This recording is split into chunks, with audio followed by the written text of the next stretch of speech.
Jelas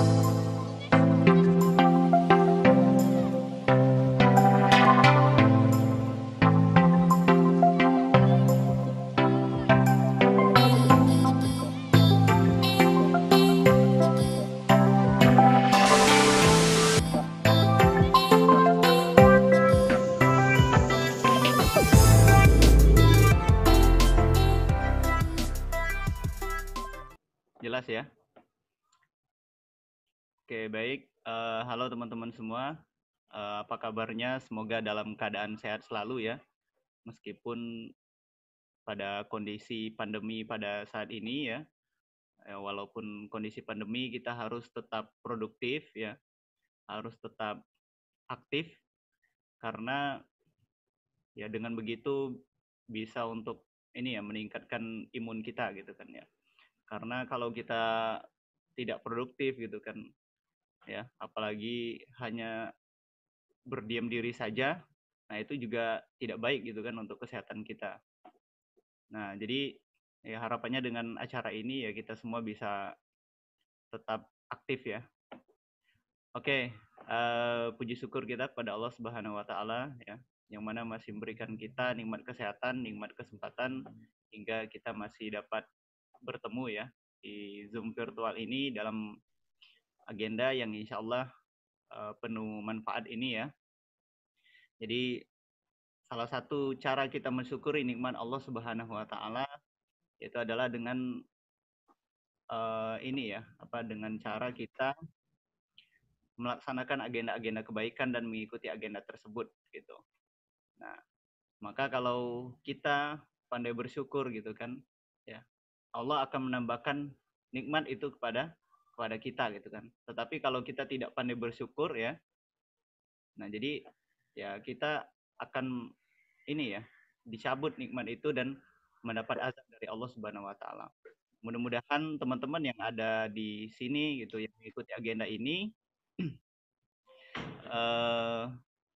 sudah bersyukur gitu kan, sudah bersyukur ya pada Allah Subhanahu wa taala. Insyaallah akan ditambahkan gitu.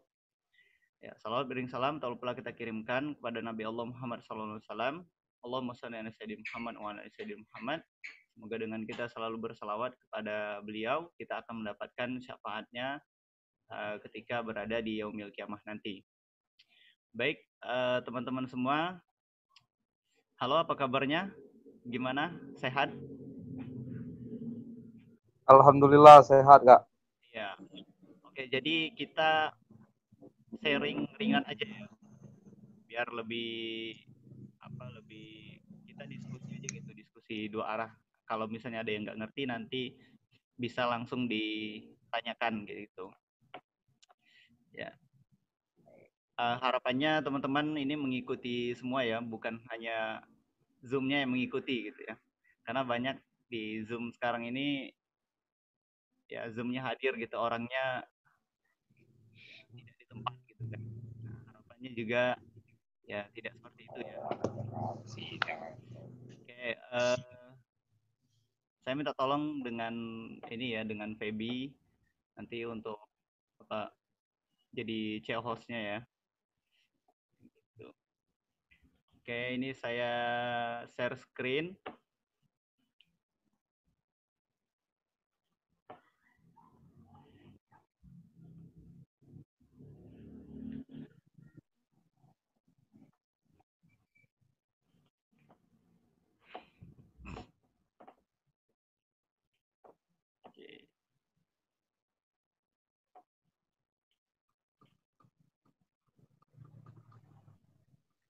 Oke, udah kelihatan belum?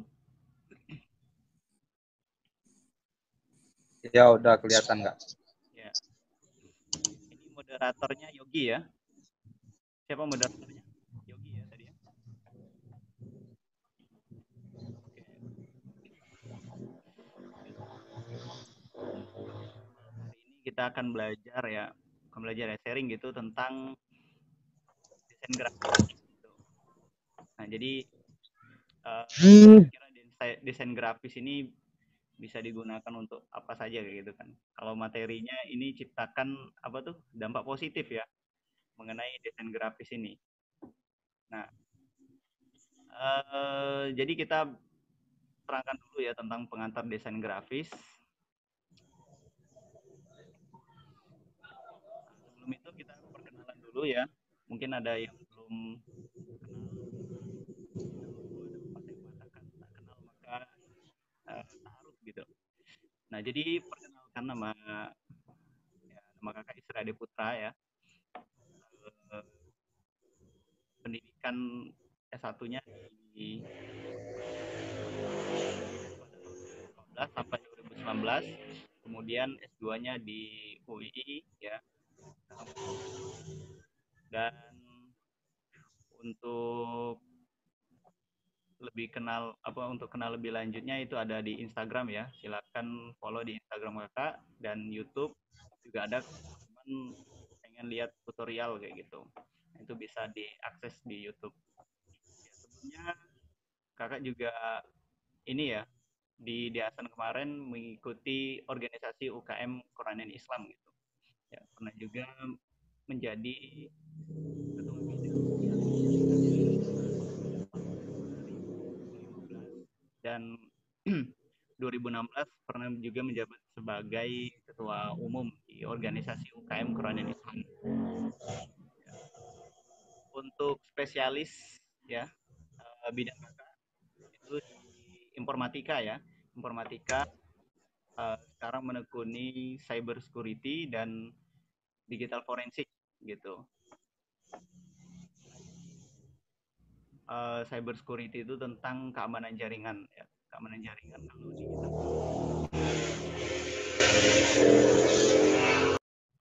untuk ini ya melihat kejahatan gitu dari dari jejak digital gitu. Misal kalau ada yang ini ya, kalau ada yang ibaratnya pencurian gitu kan dari kartu ATM atau sebagainya itu dilakukan oleh hacker yang jahat. Nah, yang menjadi investigatornya itu adalah orang-orang digital forensik gitu.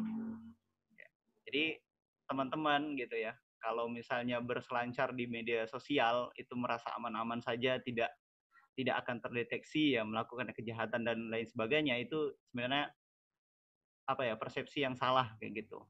Sebenarnya kita itu diawasi gitu kan ya di media sosial itu. Misal kalau teman-teman itu nge-share sesuatu yang mengarah kepada sara gitu kan, mengarah kepada misalnya kejahatan, itu akan terdeteksi oleh sistem ya, sistem yang ada di pemerintahan. Ya, jadi kenapa belum ditangkap gitu? Ya mungkin ya karena lagi beruntung aja kayak gitu kan. Ya, kita tahu lah ya. Sekarang hukum kita seperti apa gitu. Nah, jadi teman-teman juga harus berhati-hati ya untuk menggunakan media sosialnya. Oke, nanti kita akan lanjut lagi bahas ya terkait hal tersebut. Ini pasti ada hubungannya karena desain grafis, media sosial gitu kan, ya pasti berhubungan gitu kan, berhubungan sangat erat. Baik, kita lanjutkan. Oke, di sini kita akan membahas sedikit tentang definisi, tujuan, dan manfaat desain grafis ya, sesuai tema yang diberikan. Dampak positifnya kita akan lihat di sini. Jadi apa sih arti desain grafis itu ya? Jadi desain grafis itu adalah salah satu bentuk seni gitu kan. Seni bisa dikatakan ya kalau dulu itu dikatakan seni lukis gitu kan. Gambar ya, terapan yang memberikan kebebasan kepada sang desainer ya. Desainer itu perancang gitu. Nah, untuk memilih, menciptakan atau mengatur elemen rupa seperti ilustrasi, foto, tulisan, dan garis di atas suatu permukaan. Itu ya, itu definisinya. Jadi yang berhubungan dengan ini tadi termasuk desain grafis. Nah, kemudian tujuan ya. Jadi tujuan dari desain grafis ini adalah untuk menyampaikan sebuah pesan ya kepada orang lain. Ya, dalam menciptakan seni desain yang mempengaruhi ya, penerima pesan atau bersifat menyenangkan yang akan itu menyempurnakan pesan yang akan disampaikan. Ya, jadi kalau misalnya tulisan gitu kan, tulisan saja ya itu biasanya akan terasa membosankan ya, apalagi kalau kita baca tulisan kebanyakan ngantuk ya, belum sampai 5 menit gitu sudah ngantuk. Tapi kalau misalnya ada gambar gitu kan ya, apalagi kalau dalam bentuk video ya, ada suara, itu biasanya kita lebih ini ya, lebih enjoy gitu mendengarkan. Tapi kalau baca cepat ngantuk. Nah, salah satu manfaat desain itu adalah itu, kita bisa mempengaruhi penerima pesan ya, agar pesan kita itu mudah untuk tersampaikan. Oke, kita lanjut. Nah, ini kita lanjut masuk pada manfaatnya ya.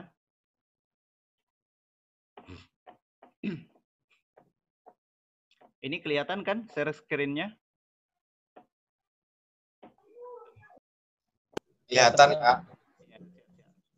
Ya, Kak, kelihatan.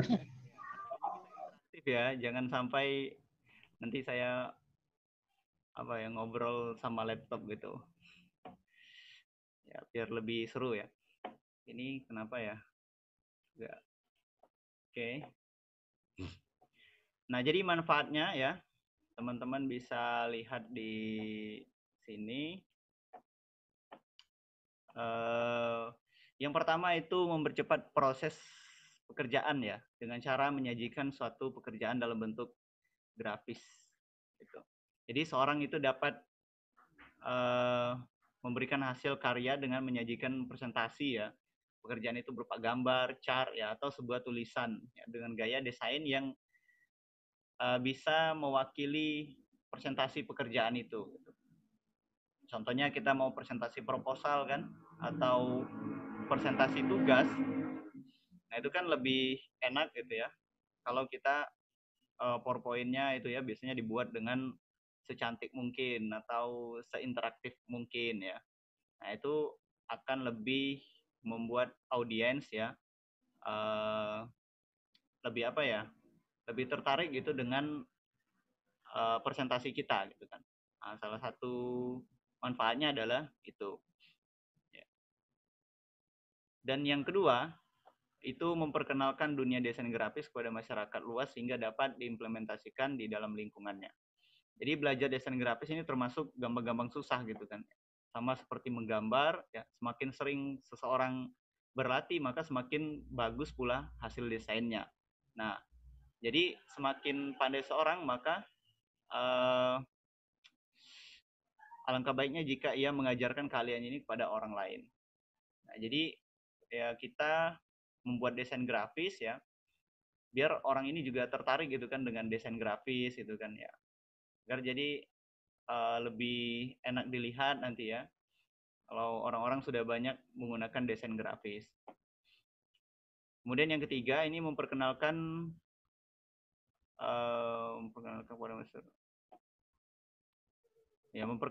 kepada masyarakat luas tentang program aplikasi desain grafis. Nah, ini sama seperti poin yang kedua ya. Jadi tidak banyak orang yang bisa mengoperasikan aplikasi desain grafis. Jadi dengan mengajarkan ya kepada orang lain dan kita memakai desain grafis gitu kan ya. Selain juga memperkenalkan desain grafis itu juga melatih skill desainnya menjadi lebih baik. Kemudian yang keempat, mempersiapkan masyarakat agar dapat memahami dengan mudah pesan-pesan yang disampaikan ya dalam bentuk desain grafis. Jadi untuk memahami satu karya seni memang dibutuhkan namanya itu sense gitu. Jadi tidak cukup dengan pandai menggunakan aplikasi desain grafis ya, jika tidak ada tidak ada feel-nya gitu ya, tidak ada rasanya, tidak ada yang membuat orang itu mudah paham gitu kan. Apa ya maksudnya itu? Jadi belum tentu ya pesan itu dalam bentuk desain grafis dapat dicerna dengan baik ya, mengingat persepsi orang itu berbeda-beda ya. Karena itu dengan belajar desain grafis dapat membantu untuk mengerti pesan dari bentuk desain grafis tersebut. Jadi kalau teman-teman mungkin belajar tentang aplikasi ya desain grafis pakai Photoshop bisa gitu kan. Ya. Tapi kira-kira contoh desain grafis yang bagus itu gimana? Desain yang good looking itu gimana gitu kan? Nah itu kan kita nggak tahu ya. Kalau desain aja gitu kan ya. Apa gitu kan desain ya? Tinggal pakai tulisan, tempel-tempel gitu kan. Ada shapes di tempel-tempel, tapi hasilnya ternyata nggak enak gitu kan dilihat dengan mata. Nah ini makanya kita perlu ilmu desain grafis ya, belajar tentang desain grafis ini. Jadi ada yang namanya itu selain daripada skill ya kita menggunakan tools, kita harus juga belajar pola pikir ya, pola pikir seorang desainer, seorang desain grafis. Nah, untuk belajar pola pikir ini ya tentunya kita harus juga banyak pengalaman ya, harus banyak pengalaman, pengetahuan juga ya di bidang ilustrasi ya, ilustrasi. Misalnya kita harus tahu kan ya foto yang bagus itu gimana, warna yang kontras itu gimana gitu kan. Ya, kira-kira gambar menilai gambar ini bagus atau enggak itu kan bisa dilihat dari pengalamannya gitu kan ya. Jadi bagaimana caranya? Salah satunya bisa dengan sering-sering melihat spanduk gitu kan, brosur ya, sering-sering melihat intinya melihat tentang desain grafis gitu kan ya, atau mengikuti lomba-lomba desain grafis. Nah itu akan membuat pengetahuan kita semakin bertambah ya. Apalagi kalau sekarang ya di internet sudah banyak sekali ya tentang desain grafis, tentang pamflet ya atau brosur ya, yang kayak gitu sudah banyak di internet. Jadi kita tinggal ya ini ya belajar dan ini aja gitu kan, membuka satu persatu dan melihat desainnya dan berpikir gitu kan, kira-kira gimana ini cara buatnya bisa kayak gitu gitu kan ya. Nah dengan begitu ya teman-teman nanti ya akan bertambah gitu kan pengetahuannya tentang desain grafis ya. Oke, lanjut yang kelima itu menciptakan branding ya, branding di dunia bisnis. Nah sebenarnya ini bukan hanya dunia bisnis saja ya, ya bisa dikatakan dunia bisnis itu kan, karena ini yang lebih banyak digunakan. Jadi desain ini tidak diragukan lagi peran pentingnya dalam sebuah bisnis ya, ya dalam sebuah campaign marketing ya, digital marketing ya, desain memberikan peran besar ya untuk menciptakan serta meningkatkan penjualan. Jadi desain bisa hadir dalam berbagai bentuk seperti halnya desain web gitu, kemudian poster, brosur ya, kemudian apalagi flyer, banner dan masih banyak yang lainnya. Jadi tidak sedikit orang yang tidak mementingkan desain ini sebagai salah satu strategi marketing ya, marketing yang terdepan gitu kan ya pada saat ini ya. Apalagi kondisi pandemi ya, kondisi pandemi ini kebutuhan desain grafis ini semakin meningkat gitu kan ya. Kenapa semakin meningkat ya? Karena orang banyak menggunakan ini ya media sosial pada saat ini gitu kan ya. Ya karena pandemi gitu kan tidak bisa secara langsung ya berhadapan ya, kita menggunakan desain grafis gitu kan untuk misalnya menjualkan sebuah produk gitu kan ya. Atau misalnya di UKMKI kita pengen apa nih? Biasanya kita menyampaikan pesan-pesan kebaikan gitu kan ya. Biasanya kita mengadakan kajian di apa di perpustakaan itu. Ini kan sekarang tidak bisa, jadi ya salah satu caranya adalah dengan online gitu kan ya. Dengan online, dengan media sosial ya. Kita membuat branding ya. Membuat branding, bagaimana caranya membuat branding itu ya adalah dengan kita ya dari awal ya kita membuat desain yang bagus gitu kan, desain yang baik sehingga orang melihatnya itu apa ya? Kalau orang melihatnya itu wah bagus nih kayaknya gitu kan ya. Dari pamfletnya dulu kan. Kalau pamfletnya bagus, biasanya acaranya bagus gitu kan. Padahal belum tentu acaranya bagus gitu kan ya. Tapi karena covernya udah bagus, jadi orang tertarik untuk melihat isinya. Ya, ini mungkin saya kelewat ya. Jadi branding itu, ini saya jelaskan tentang branding ya. Branding itu adalah apa yang dipikirkan oleh orang lain tentang organisasimu dan dirimu. Gitu kan. Nah, kira-kira kalau ditanya gitu kan ya, kalau ditanya UKMKI itu menurut kalian apa gitu kan? Nah, yang di dalam pikiran kalian itulah adalah branding UKMKI gitu kan. Ya, kayak gitu ya. Jadi branding itu adalah persepsi orang lain ya. Yang persepsi orang lain terhadap sesuatu gitu kan ya. Misalnya terhadap produk kalian, persepsi orang lain terhadap produk kalian itu seperti apa kayak gitu kan. Kalau misalnya apa ya? Contohnya aja kayak ini apa? Kopi ya. Misalnya kopi yang terkenal ini sekarang yang brandingnya bagus itu ya Starbucks ya. Starbucks tahu kan? Ada yang nggak tahu Starbucks? Tahu nggak? Pasti tahu ya. Starbucks itu kopi ya. Kopi yang harganya mahal gitu kan ya. Kayak gitu. Nah, jadi kalau kalian pengen misalnya ngopi ngajak teman gitu kan. Pastinya pengen cari tempat ngopi yang bagus lah gitu kan. Yang bergengsi. Pasti nyarinya brand yang bagus gitu kan ya. Ke Starbucks gitu kan. Walaupun Starbucks ini dia setuju dengan LGBT ya. Nah, tapi kita nggak ke sana ya. Kita ambil ilmunya aja gitu. Jadi maksud kakak di sini ya, bahwa dari branding itu bisa mempengaruhi orang lain gitu kan ya. Nah, orang kenalnya Starbucks itu kopi gitu kan, kopi yang enak gitu. Padahal ya, kopinya itu sama aja gitu kan ya. Sama aja dengan kopi-kopi yang lain, cuman desainnya lebih dipercantik aja, ada logonya gitu. Kemudian di botolnya itu ada gambar-gambar kayak gitu kan. Ya. Jadi yang dimaksud dengan branding itu adalah pemikiran orang lain gitu kan ya terhadap produk tersebut gitu. Misalnya juga jam tangan Rolex gitu kan ya. Jam tangan Rolex, oh di sini nggak ada gambarnya ya. Ntar kita cari dulu.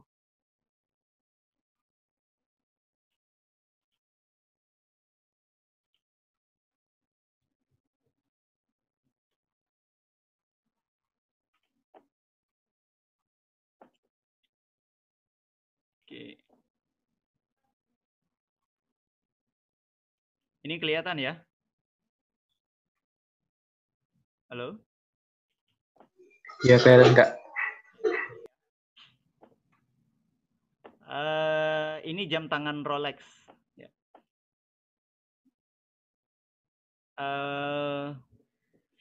Jam tangan Rolex ini teman-teman harganya ini bisa sampai apa ya? Bisa sampai 300 jutaan gitu. Ya. Padahal ini jam tangan gitu kan. Tapi yang di apa yang ini yang palsu ya. Nah, intinya mereka yang bisa membeli jam tangan ini adalah orang-orang yang sukses gitu kan. Nah, jadi di branding kayak gitu. Jadi kalau belum sukses belum bisa beli jam tangan ini gitu kan.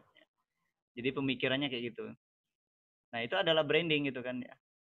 Jadi bagaimana cara membuat orang itu berpikir bahwa orang-orang yang membeli jam tangan ini adalah orang-orang yang sukses gitu kan.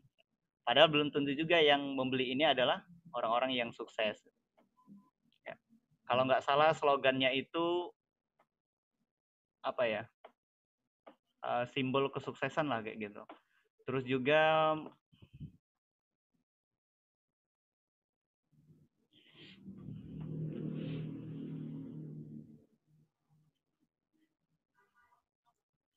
nah ini motor Harley ya. Motor Harley. Ini kira-kira berapa ya harganya? Ada yang tahu nggak? 100 juta. Lebih ya. Kalau nggak salah sampai 1 miliaran gitu. Iya. Ini nggak ada harganya gitu. Jadi Harley Davidson ini dia di branding apa ya sebagai simbol kebebasan gitu. Nah, jadi kalau orang belum beli ini belum bebas gitu kan. Ya. Jadi kalau orang-orang yang hobi dengan kebebasan nggak mau dikekang gitu kan, dia wajib punya motor Harley Davidson. Nah, itu kan apa ya, membuat orang berpikir itu bagaimana cara memiliki motor Harley Davidson ini gitu kan. Nah, itu adalah branding yang diciptakan ya untuk mempengaruhi manusia gitu kan ya. Nah, jadi manfaatnya desain ini adalah untuk membuat branding itu sendiri gitu kan ya, membuat orang-orang berpikir gitu kan sesuatu tentang produk kita gitu kan. Kalau produk kita misalnya tentang apa? Tentang konten-konten dakwah gitu. Nah, maka harus dibuat konten dakwah yang menarik gitu kan, yang kontinu ya. Misal tentang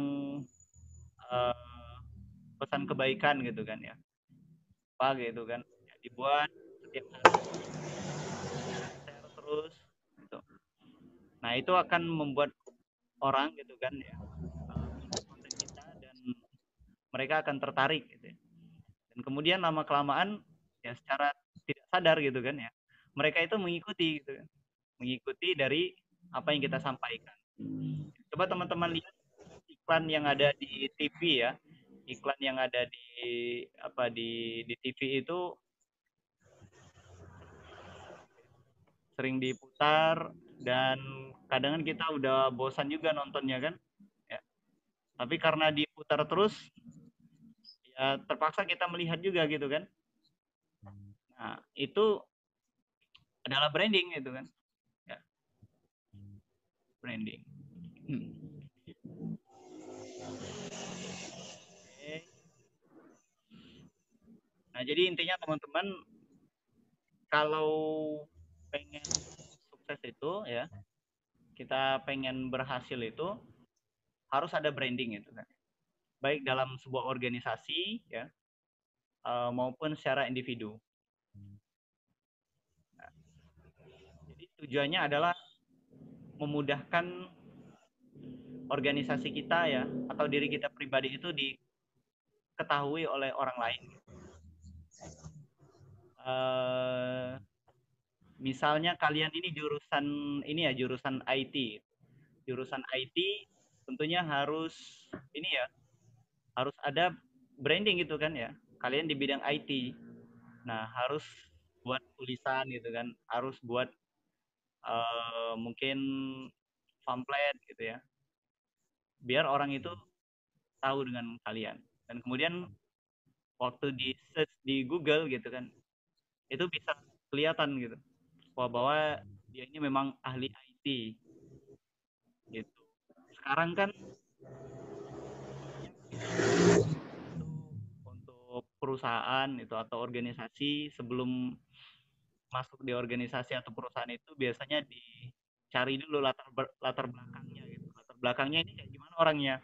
Ya, dilihat di media sosial gitu kan. Ya, karena media sosial ini adalah jejak digital yang abadi ya kalau tidak dihapus gitu kan. Nah, ini bisa dilihat oleh semua orang. Contohnya aja kita cari di sini ya. Oke. Ini kelihatan share screen-nya ya. Nah, misalnya kalian tulis saja nama kalian di sini apa gitu. Misalnya Santoso. Muncul nggak di sini? Wah, nggak ada ya. Nggak ada. Ini Feby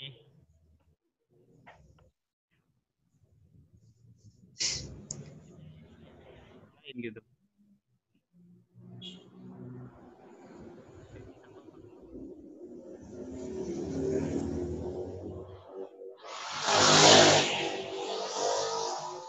Apa perusahaan itu dia mencari kita di Google seperti ini gitu kan. Ya. Coba cari nama saya Isra De Putra.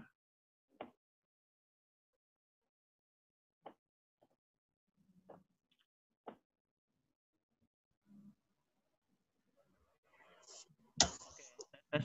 Halo. Halo. Oke, sorry ya tadi ada koneksi. Ganti jaringannya di HP. Jadi kita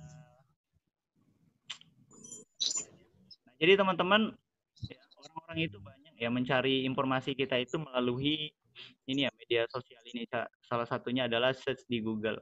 Nah, kalau kalian, ya, coba kalian tulis nama kalian sendiri di sini. Nah, ini saya cari nama saya. Dan yang muncul ini yang paling atas adalah ya Isra D. Putra, Bug Hunter, Linux Support gitu. Kemudian ada IT Security Enthusiast. Di sini juga Linux Support, Sekolah Hacker. Ya. Jadi waktu orang cari gitu kan, ternyata lah yang muncul itu Isra D. Putra ini adalah IT Security gitu kan. IT Security Enthusiast. Linux Support, Sekolah Hacker. Oh, berarti dia ini pernah belajar di sekolah hacker gitu kan, berasal dari kota Bengkulu. Nah, ini secara tidak langsung apa ya, memberikan informasi bahwa kalian itu siapa gitu kan ya. Nah, kalau misalnya ada seseorang yang mencari kalian gitu kan ya, misalnya tentang pekerjaan ya, pekerjaan IT security, itu akan muncul nama kita gitu ya. Jadi secara tidak langsung branding kita itu bisa muncul di situ gitu kan. Misalnya di sini UKM KI Unifed.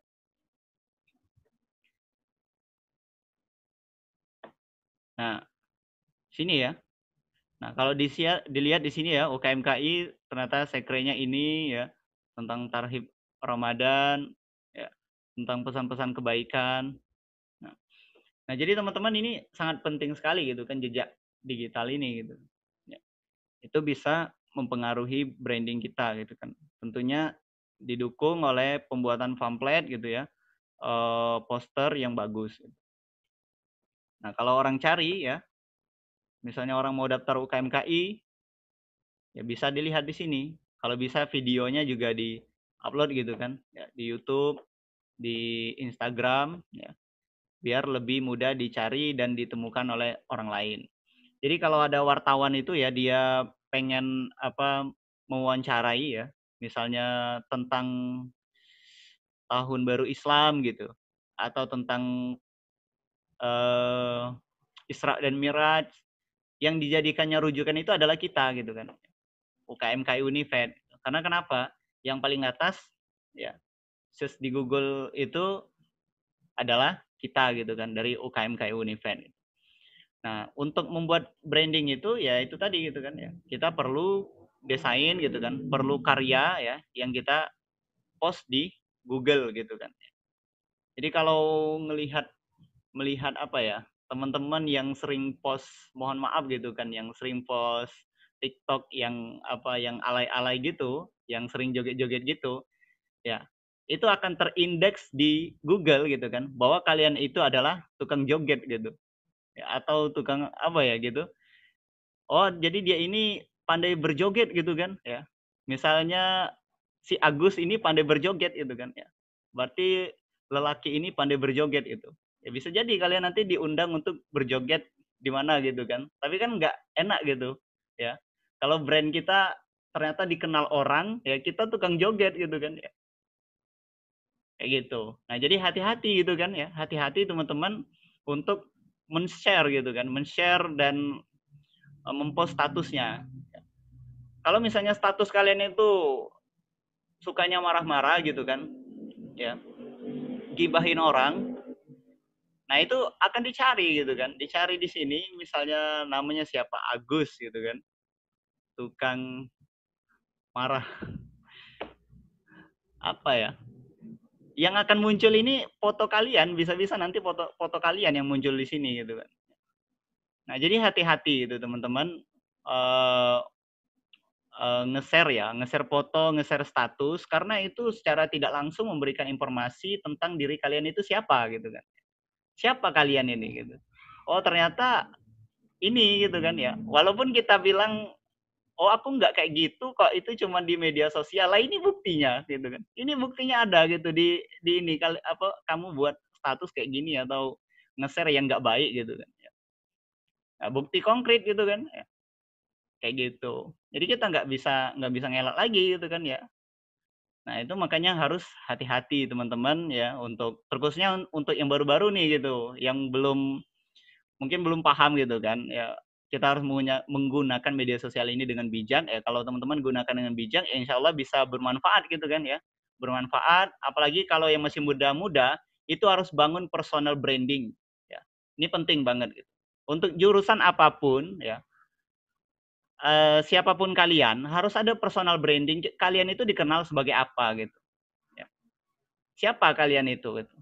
Ataukah tukang joget TikTok, gitu kan? Ya, yang alay-alay gitu. Atau kalian ini misal jurusan apa? Ekonomi. Oh, si siapa nih? Yogi. Yogi jurusan apa gitu? Pertanian nggak? Apa? Pertanian. Pertanian. Ya, pertanian. Nah, kalau jurusan pertanian misalnya kan, jurusan pertanian Yogi gitu kan ya.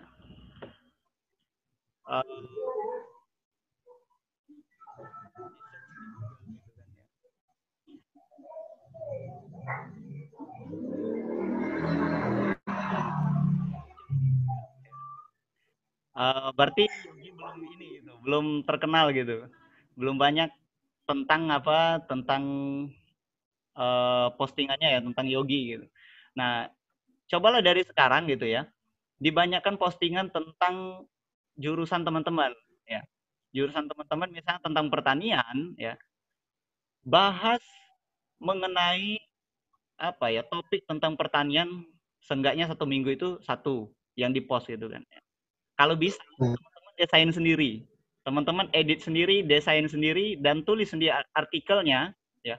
Post di Google, post di Blogspot ya, post di Kompasiana ya, di Instagram dan lain sebagainya ya. Jadi waktu ada orang mencari ya, kira-kira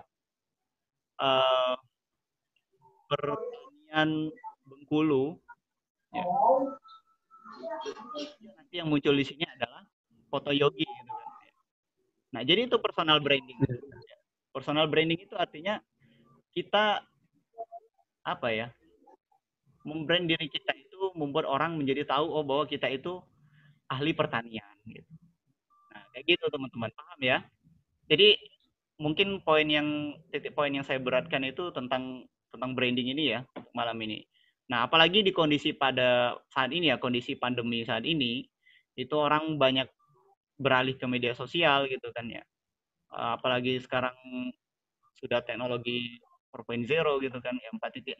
Nah, jadi harus benar-benar menguasai tentang teknologi ya teman-teman, jangan gaptek tentang teknologi ya, dan gunakan teknologi ini dengan bijak gitu. Kalau kita gunakan dengan bijak, ya insya Allah ini sangat bermanfaat sekali untuk kita gitu kan. Tapi kalau kita nggak bijak, ya gitu gitu kan. Dan juga jangan sampai teman-teman men-share ya sesuatu yang nggak baik di media sosial gitu kan ya. Itu akan membrand diri kalian ya. Sebagaimana seperti itu yang sering kalian share gitu kan ya. Kalau ibaratnya teko itu kan, isi di dalam teko itu waktu kita tuangkan kopi atau teh atau air comberan atau air biasa itu kan tergantung isi yang di dalam teko itu. Sama dengan apa yang kita keluarkan gitu. Kalau kita mengeluarkan yang baik-baik ya, insya Allah nanti juga kita akan didekatkan oleh lingkungan orang-orang yang baik-baik gitu. Ya. Nah, alhamdulillah di UKMKI ini kan orangnya baik-baik gitu ya. Jadi kalian masuk UKMKI ini sudah sangat pas lah gitu. Tinggal kalian belajar bareng-bareng gitu kan ya. Kalau misalnya mengharap sesuatu dari sebuah organisasi itu salah juga ya gitu. Karena mengharap berlebih gitu nanti bakal berujung kecewa gitu kan. Oh, saya nggak dapat ini, nggak dapat itu gitu ya.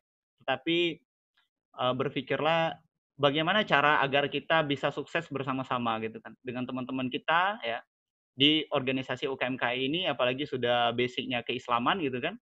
Nah, itu sangat bagus sekali gitu kan. Jadi secara tidak langsung ya, kalau kalian sudah punya personal branding yang kuat, personal branding yang bagus, Yogi ini misalnya terkenal ahli pertanian, oh ikut organisasi UKMKI ya, orangnya soleh gitu. Tawaduk. Amin. Mantap ini katanya kan, jadi apa bos di perusahaan ini katanya di Bengkulu. Amin. Amin. Gitu kan ya. Jadi ya memang benar teman-teman, apa yang sering kita ucapkan itu akan berdampak balik dengan kita gitu kan ya. Kalau kita ya mungkin nggak sadar gitu kan, tapi dalam jangka panjang ke depan ya seperti itu ya. Ada cerita gitu kan ya, cerita tentang si A lah ya, kita sebutnya itu si Fulan lah gitu. Si Fulan ini orangnya pintar gitu kan. Pintar ya, dia tekun dan rajin belajar, cuman dia ini agak-agak jahil gitu. Nah, jadi dia suka posting yang aneh-aneh juga gitu kan ya. Pernah dia waktu kecil itu sampai ini ya, dia itu pernah buat video ambil kodok gitu kan, meledakin kodok itu. Nah, kodok dipasangnya mercon gitu kan di mulutnya ya. Kemudian meledak gitu kan ya. Jadi berhamburan gitu kodoknya. Ya mungkin itu candaan gitu kan ya. Mungkin itu candaan, tapi ya waktu dipost ke media sosial gitu kan ya. Ternyata waktu dia mau interview untuk sebuah ini ya, sebuah apa namanya tuh apa ya, beasiswa gitu kan, beasiswa ke luar negeri ya. Ternyata orang yang interviewnya itu mencari juga di Google gitu kan. Ternyata si A ini pernah buat video ini ya di Facebook kita gitu kan, sekitar 7 tahun yang lalu gitu kan ya. Pernah meledakin kodok. Wah, ini jangan-jangan orangnya punya jiwa membunuh ini gitu kan. Jadi ngeri orang kan, wah takut orang gitu. Nah, jadi dia apa gitu kan, nggak jadi gitu kan, dibatalkan, akhirnya kandidat yang lain yang maju gitu. Nah ini bisa kita ambil pelajaran ya teman-teman gitu. Artinya kita harus bijak ya, bijak dalam tindakan kita gitu kan ya, media sosial maupun tindakan kita sehari-hari. Ya. Karena itu membranding diri kita gitu kan ya. Ada yang mengatakan kenapa kita nggak sukses gitu kan, kenapa kita nggak bisa berhasil gitu kan, belum punya pekerjaan, ya mungkin karena keseharian kita yang salah gitu kan. Nah, harus dirubah perlahan, apalagi wah yang anak-anak masih semester 1, semester 3 ini harus baik-baik lah gitu ya. Setelah kalian lulus nanti ya dikenal oleh orang baik, akan dipertemukan juga oleh orang-orang baik, orang-orang untuk pekerjaan dan sebagainya itu ya. Pasti itu teman-teman ya. Ya insya Allah nanti bisa sukses dunia akhirat ya.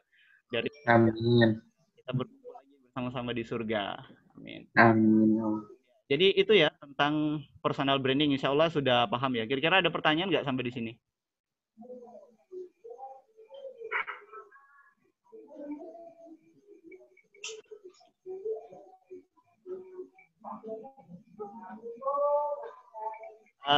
Belum ada pertanyaan?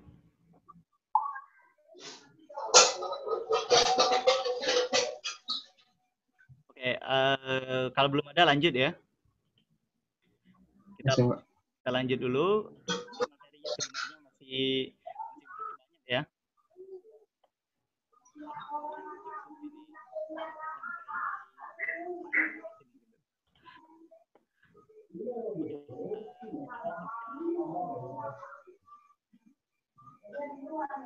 Teman-teman, kelihatan ya? Ya. Dia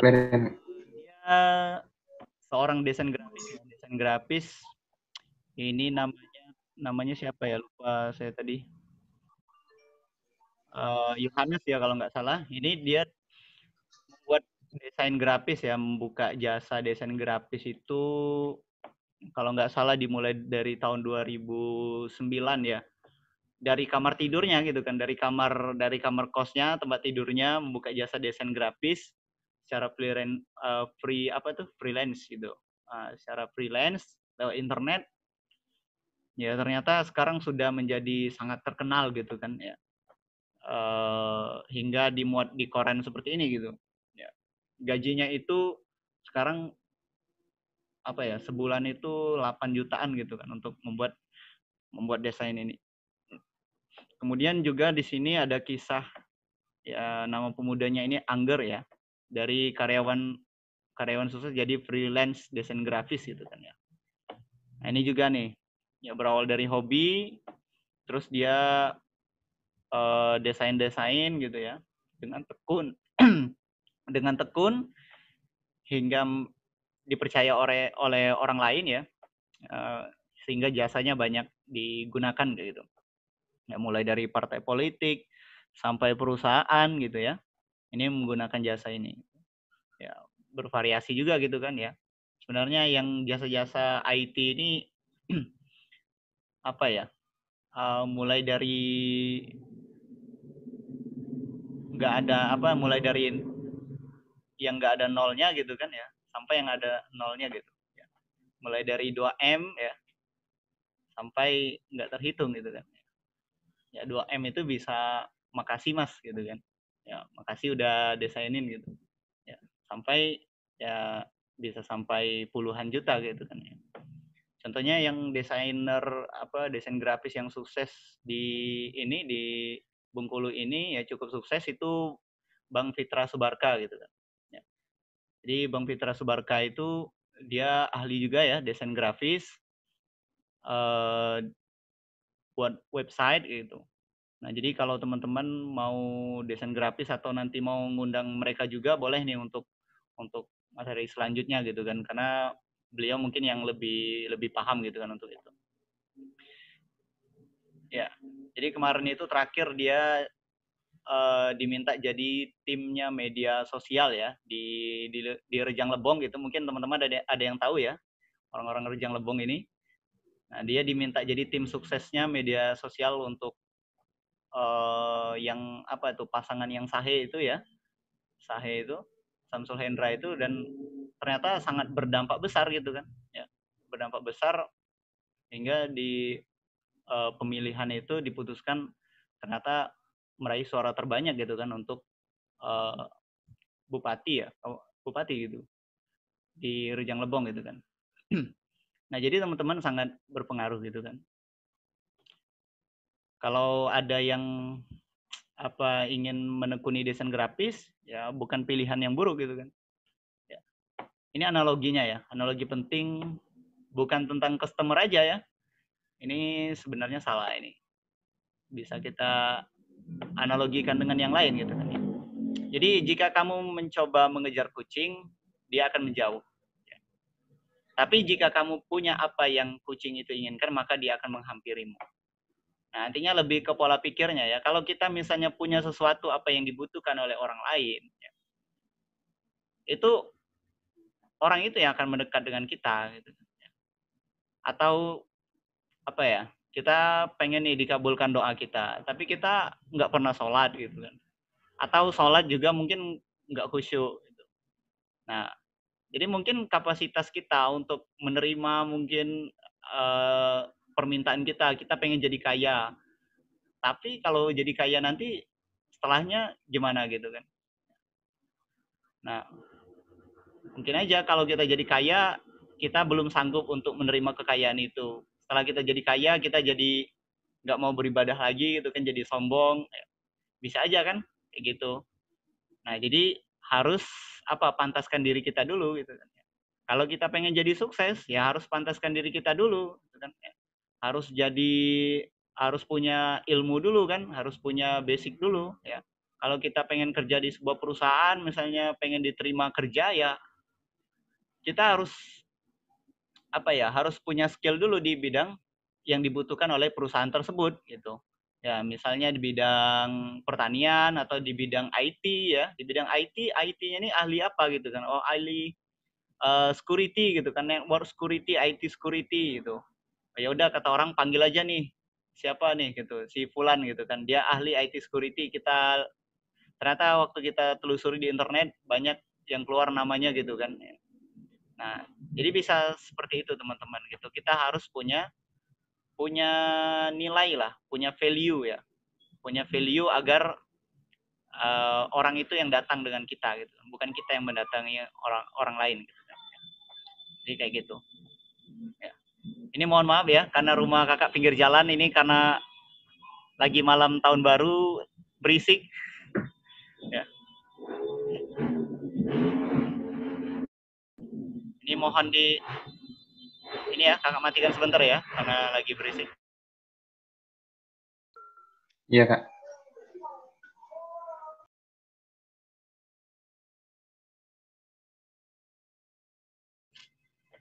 Oke, jadi seperti itu ya, paham ya.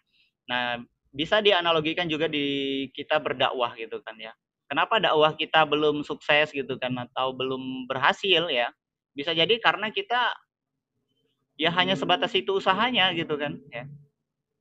Kalau pengen yang lebih gitu kan, pengen banyak orang yang paham gitu kan tentang dakwah kita gitu kan ya, yang ikut UKMKI, ya buat nilai gitu kan, nilai organisasi kita ini mau dikenal sebagai apa gitu kan. Kalau misalnya mau dikenal sebagai yang paham tentang keislaman, tentang agama gitu kan ya, harus di-post gitu kan, diposting ya, harus ada yang nulis juga gitu kan ya, yang hobi nulis nih boleh gitu kan di-post gitu. Ya, jadi waktu orang cari ya ini bisa bisa tahu gitu kan ya. Dan bisa banyak tertarik gitu kan. Ya, untuk yang masuk UKMKI gitu. Ya. Ya sebenarnya untuk personal untuk branding ini teman-teman tidak hanya melalui media sosial saja gitu kan, bisa juga dengan dengan secara langsung gitu kan ya. Tapi karena kondisi pandemi pada saat ini ya kebanyakan ini media sosial gitu. Oke. Ini kategori desain grafis itu ada 5 ya. Jadi yang pertama printing ya. Printing ini percetakan yang memuat desain buku, majalah, poster, booklet, leaflet, flyer ya, pamflet, periklanan dan publikasi dan sejenisnya gitu. Nah, kemudian untuk yang kedua web design ya, web design untuk halaman web, dan yang ketiga itu desain perfilman ya, termasuk film, CD, DVD ya, multimedia untuk promosi. Dan yang keempat itu identifikasi logo ya. Nah, ini tentang logo ya. Logo environmental grafis desain merupakan desain profesional yang mencakup desain grafis ya, tentang arsitek, desain industri dan arsitek taman. Nah, yang kelima ini desain produk, pemarketan dan sejenisnya. Ya, jadi ya ini banyak ya kita temui ya di keseharian kita. Kalau ini tentang majalah ya bisa kita tahu ya tentang majalah, poster. Jadi intinya dibagi 5 gitu, dibagi 5 ini ya, 5 jenis kategori ya, 5 kategori desain grafis. Kita lanjut ya. Jadi selanjutnya yang ketiga ini program pengolahan grafis atau hierarki visual. Ya. Sorry ini. Ini karena desain grafis dibagi menjadi beberapa kategori, maka sarana untuk mengolah pun berbeda-beda ya, bergantung pada kebutuhan dan tujuan pembuatan karyanya. Nah, jadi kalau kita lihat di sini ya, yang pertama itu aplikasinya pengelolaan tata letak atau layout ya. Jadi program ini sering digunakan untuk keperluan pembuatan brosur, pamflet, ya, booklet, poster dan lain sejenisnya ya. Jadi program ini mampu mengatur penempatan teks dan gambar yang diambil dari pemrograman lain. Nah, itu bisa menggunakan Photoshop. Kalau yang kedua ya, ini aplikasi pengolahan pixel ya, pixel atau gambar ya. Pengolahan ini termasuk dalam kelompok ini dapat dimanfaatkan untuk pengolahan gambar atau manipulasi foto ya. Semua objek diolah dalam program-program tersebut dianggap sebagai kombinasi beberapa titik pixel yang memiliki kerapatan dan warna tertentu. Misalnya foto gambar dalam bentuk dari beberapa kumpulan pixel yang memiliki kerapatan warna. Nah, kayak gitu. Itu ya. Ini aplikasi pengolahan pixel. Kemudian yang ketiga ini lokasi pengolahan apa ini? Pengolah grafis ya. Sorry ini nggak nampak. Ini ya. Aplikasi pengolahan vektor atau garis. Nah, ini pemrograman yang termasuk dalam kompleks ini dapat digunakan untuk membuat gambar dalam bentuk vektor atau garis sehingga sering disebut sebagai ilustrasi pemrograman. Ya. Seluruh objek yang dihasilkan berupa kombinasi beberapa garis, baik berupa garis lurus maupun lengkungan. Jadi vektor ini biasanya lebih kepada pembuatan logo ya, pembuatan logo dan mungkin yang sejenisnya lah ya, kayak gitu. Ini bisa menggunakan software Adobe Illustrator ya salah satunya, atau CorelDRAW gitu. Karena kalau dia vektor itu dia nggak pecah ya gitu, lebih gambarnya itu lebih tajam kayak gitu. Itu. Oke, ini jadi dibagi 3 ya untuk ininya aplikasinya, dan kemudian ini prinsip desainer. Nah, ini penting teman-teman ya. Jadi Allah Subhanahu wa taala berfirman ya. Serulah manusia kepada jalan Rabbmu dengan hikmah dan pelajaran yang baik, dan bantalah mereka dengan cara yang baik pula ya. Dengan cara yang baik. An-Nahl ayat 16 125. Nah, jadi maksudnya dari ayat ini adalah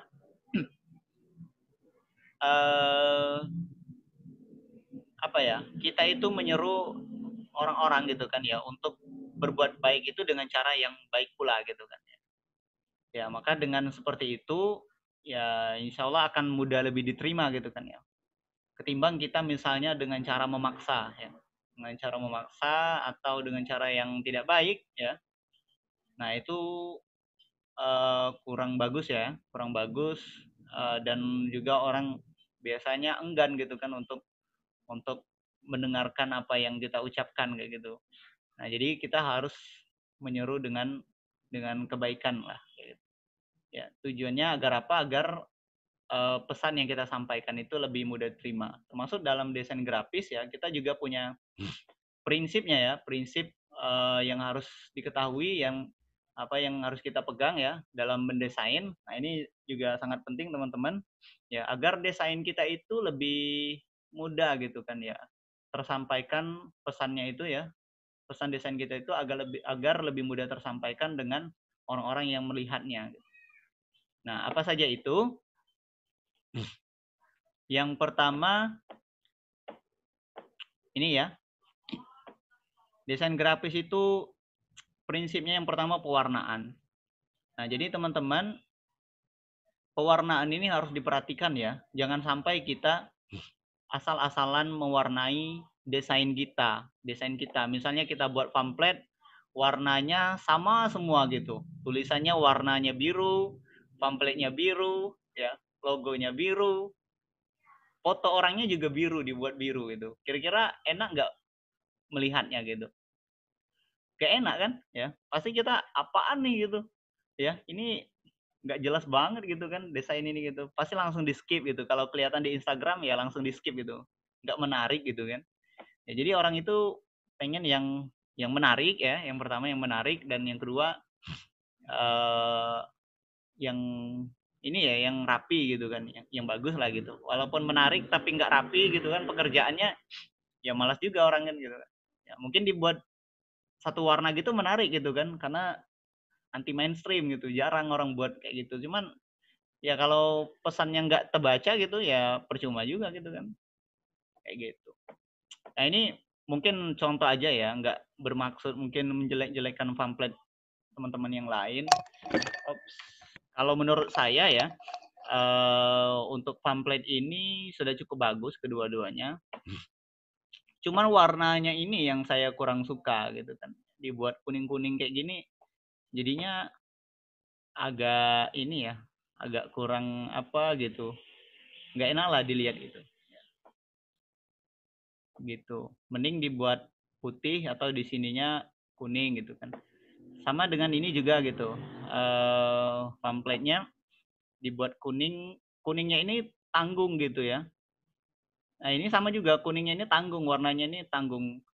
Harusnya dibuat lebih kontras, lebih tajam lah warnanya gitu. Misalnya kuningnya itu kuning yang pekat gitu kan, kuning tua ya. Jadi agar antara tulisan dengan ininya nih jelas gitu pembedaan warnanya gitu kan ya. Nah, ini yang harus diperhatikan ya teman-teman ya. Jangan sampai terjadi apa ya, kesamaan gitu antara tulisan dengan background. Jadi orang sulit baca apa ini gitu kan ya. Karena dibuat seperti itu. Nah, itu yang pertama pewarnaan ya. Yang kedua ini masih yang pertama ya. Nah, ini bisa teman-teman lihat antara ini tadi ya, kita bandingkan dengan yang ini. Kedua ini lebih jelas ya pembedanya. Ini untuk backgroundnya warna biru tua ya, dan tulisannya warna putih, kuning, dan ini sangat berbeda sekali gitu kan, nampak perbedaannya antara ini background dengan tulisan. Nah, ya jadi enak ya kita bacanya gitu kan, oh jelas gitu baca. Ini juga ya, ini cuman agak buram aja. Jadi kuningnya itu kuning terang gitu kan, kuning terang, mungkin di ini ada juga ditambah sepes ya di belakangnya dan diburamkan. Dan tulisannya juga berbeda sekali dengan backgroundnya. Ya, jadi jelas ya kita membacanya. Nah itu ya teman-teman, pewarnaan ya antara warna tulisan, warna background, ya, warna sepes. Sepes tuh mainan yang kayak gini ya. Itu harus dibedakan. Harus dibedakan, ya jangan sampai maksudnya tuh sama semua gitu kan ya. Kalau misalnya backgroundnya kuning, nah harus beda backgroundnya dengan sepesnya biar kelihatan menarik gitu, kelihatan bagus. Nah untuk yang kedua adalah ini ya teman-teman, font. Kira-kira kebaca nggak ini teman-teman? Nggak kebaca, Kak. Ya, ini bacanya apa nih? Selamat datang ya. Selamat datang, ya. Selamat datang. Cuman selamat datangnya ini ya apa?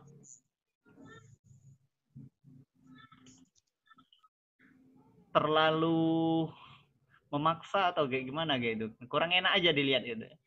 Kurang apa gitu ya. Karena tulisannya bersambung ini tapi huruf besar dibuatnya gitu kan ya. Harusnya kalau huruf besar nggak usah dibuat bersambung gitu. Nah, jadi font ini harus juga diperhatikan ya teman-teman. Jangan sampai asal buat font gitu kan. Ya. Mentang desain buat font yang acak-acakan gitu kan, yang nggak kebaca, ya percuma juga. Mau font misalnya bahasa Arab gitu kan. Ya kalau target kita nggak bisa bacanya, percuma juga kita buat gitu kan. Mending buat font yang standar aja gitu.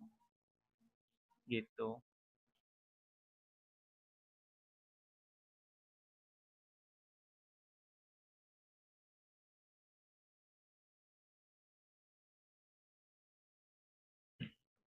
Oke. Ini juga nih. Peserta, tulisan pesertanya ini, peserta ujian berbasis komputernya ini udah bagus ya fontnya. Cuman warnanya yang menurut kakak kurang sesuai gitu kan ya. Antara ini dengan ini juga madrasah ini kan. Nah ini malah dibalut ya apa ya namanya tuh, dibalut blok ini warna hitam gitu kan ya. Harusnya yang di blok kayak gini ini fungsinya adalah ketika kita menempatkan tulisan misalnya di belakang itu backgroundnya tuh penuh apa ya, ada foto misalnya di belakangnya itu foto, maka kita bisa untuk memunculkan tulisannya ini dengan dilapisi ya apa nih bayangan di ininya nih dengan ini dengan blok hitam gitu kan ya. Itu malah yang ini yang tidak ada dilapisi gitu kan ya. Harusnya ini mungkin bisa dibuat lapis warna putih ya agar kelihatan ini kan agak hitam-hitam gitu. Jadi tulisan pesertanya ini kurang jelas. Jadi kurang enak aja dilihat gitu ya. Dan ini juga tulisannya kecil ya. Kecil mungkin ya tidak juga begitu terbaca dan terlalu banyak warnanya juga ini. Ini warna merah, kuning, apa ini? Abu-abu ya. Abu-abu ini. Ya, kelihatan ya. Merah, kuning, abu-abu. Nah, ini teman-teman, ya tulisan yang kayak gini. Ini nih agak hampir mirip gitu kan dengan backgroundnya. Jadi nggak jelas gitu kan. Nggak terbaca. Maksudnya tuh tanggung gitu kan. Kalau mau warna kuning ya kuningnya buat aja kuning kayak gini gitu kan, kuning terang ya. Jangan buat kuning tanggung gini, ini kuning samar-samar lah gitu ya. Ini juga abu-abunya samar-samar. Jadi nggak kebaca gitu tulisannya. Nah, ini perlu juga teman-teman perhatikan ya. Ketika membuat font, buatlah font yang apa namanya tuh yang jelas ya. Kira-kira terbaca nggak gitu. Nah, pikir dulu kayak gitu sebelum kita menge-share gitu kan ya. Atau sebelum kita buat font ya kira-kira font yang standar-standar aja lah gitu, yang mudah terbaca. Nah, bandingkan dengan ini ya, bandingkan dengan pamflet ini.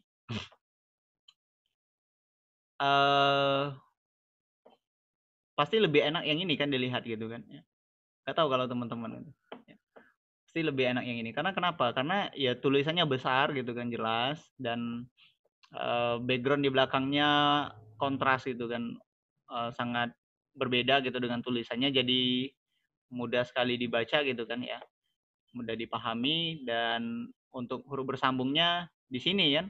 Ya, marhaban. Nah, marhabannya gitu. Jadi M-nya besar mungkin ini ya. M-nya besar, terus tulisan yang lainnya kecil. Ya. Gitu. Nah, untuk ini warna kuning ininya di belakang foto gini ya. Jadi pas lah gitu ya. Enak dilihat. Ya, kalau bisa kayak gini gitu kan, desain untuk spanduk ya. Spanduk tuh kayak gini. Standar aja gitu. Nggak perlu terlalu banyak apa ya, terlalu banyak pernak-pernik gitu kan, warna tulisan beragam berbagai macam, itu malah buat orang pusing gitu kan ya, bacanya. Jadi tulisan untuk font nggak usah banyak-banyak ya, nggak usah banyak-banyak. Dalam satu kali kita ngedesain buat spanduk itu ya, atau poster atau brosur, cukup buat 2 font yang berbeda saja gitu kan, 2 font atau 3 lah gitu. Ya, paling banyak 5 lah gitu ya, jangan sampai lebih dari itu karena ya nanti bakal kacau gitu kan ya. Ini jenis fontnya 1 gitu ya, 2, 3 ya. Kalau nggak salah 3 ini jenis fontnya. Yang lain sama semua gitu. Ini juga ya, fontnya juga nggak kelihatan jelas. Nah, jadi harus memang diperhatikan ya. Ini. Nah, ini tulisan yang sering digunakan ya teman-teman. Jadi untuk font ya, font atau tulisan apa font yang sering dipakai itu kalau untuk buat brosur atau spanduk itu ya, atau poster itu biasanya pakai font Basoka ya, Bazoka, Copperback, Arial Black ya, Berlin Sans FB, Lucida, kemudian Lucida Graphic Grape ya, kemudian Lobster, Oblique, French ya, dan seterusnya gitu. Nah, ini tadi kan kalau kita lihat kayaknya pakai yang ini ya, yang sebelumnya tadi. Oh, kok malah kayak gini? Nah, ini ya. Kalau teman-teman lihat ini ada kemiripan font yang dipakai itu adalah ini ya.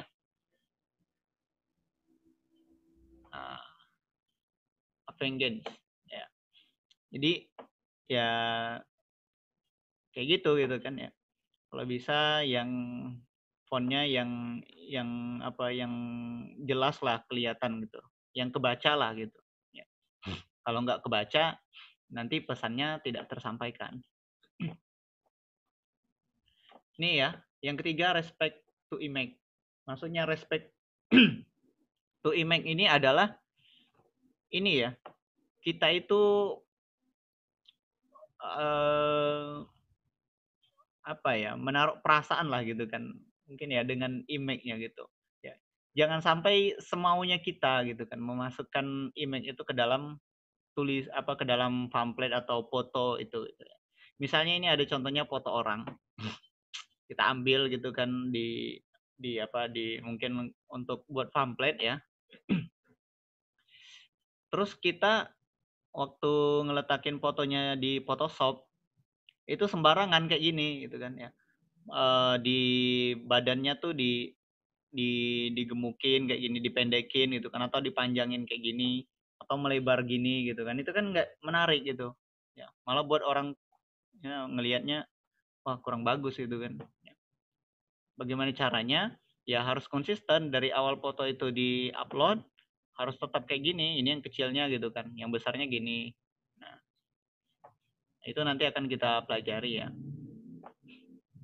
Jadi jangan sampai nanti fotonya mereng-mereng gitulah gitu, harus sama gitu kan.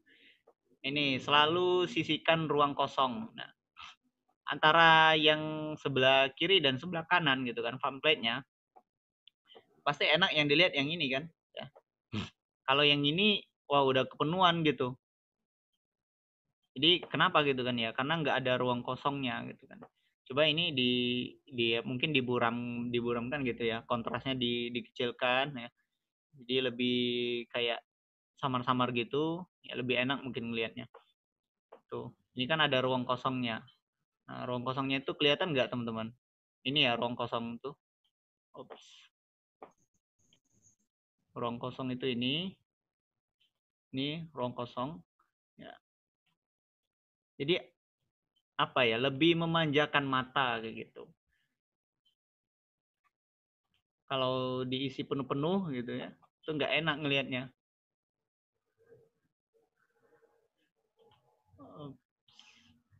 Ya, jadi penting sekali kita ada membuat ruang kosong di ininya ya, di pamflet kita.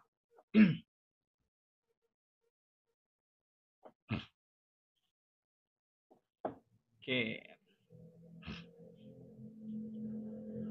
Ntar ini. Oke, itu ya. Kita lanjutkan. Oke, udah selesai ya, teman-teman.